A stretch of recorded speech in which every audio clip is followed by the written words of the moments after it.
Hi, I'm Teresa Clancy. You can call me Terry. I am a wills and estate planning attorney, and I am creating this video to help motivate you move estate planning from your to-do list to your completed list. In this video, I'm going to talk about what would happen if you die without doing any estate planning. So, when you die, the people that you love will have to go around and try to figure out what you own. If you haven't done any even organizing of your assets, they will have to dig through papers and look at tax returns and dig through drawers to try to figure out where all that stuff is. Will they find the life insurance policy? Will they find all the bank accounts and all the 401ks? There's no telling, but I'll tell you, there are over $4 billion in unclaimed assets in Illinois alone. So there are many people out there that never found their loved ones' assets and they're sitting there waiting to be claimed. But in addition to your loved ones having to go around and dig through all that stuff and try to figure out what you own, if they find that there are things that are not beneficiary designated, or if you own property that is not owned jointly, they will likely have to go to probate in order to distribute those assets. So the triggering assets for probate, so probate means going to court, and the triggering assets for probate is any real estate that's not owned in joint tenancy or tenancy by the entirety. So that's basically if you're single and own real estate or your spouse is deceased, you will be owning that property individually, and that is what would trigger probate court, is owning property individually, and it would be any piece of real estate, even a parking space in Illinois.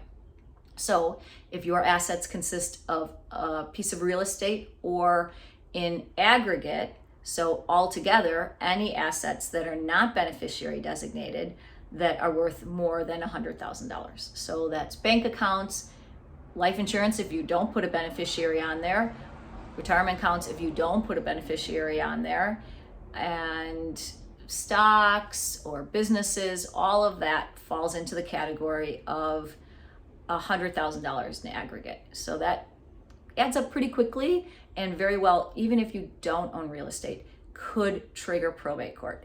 And what that involves for your loved ones is just an added layer of headache and aggravation that is not really needed, because these things can get set up to either have beneficiary designations or to be created and put into a revocable trust, and the trust completely insulates those assets from going to court. So what would happen? Well, they would have to research a probate attorney. They would have to interview probate attorneys to make sure they got one they trusted. Then they would have to fill out a bunch of forms with the probate attorneys, and then they would still have to do all the other stuff I talked about, finding all your assets, getting it all set up so that they can eventually claim those assets, whether they're bank accounts or bank accounts or stocks.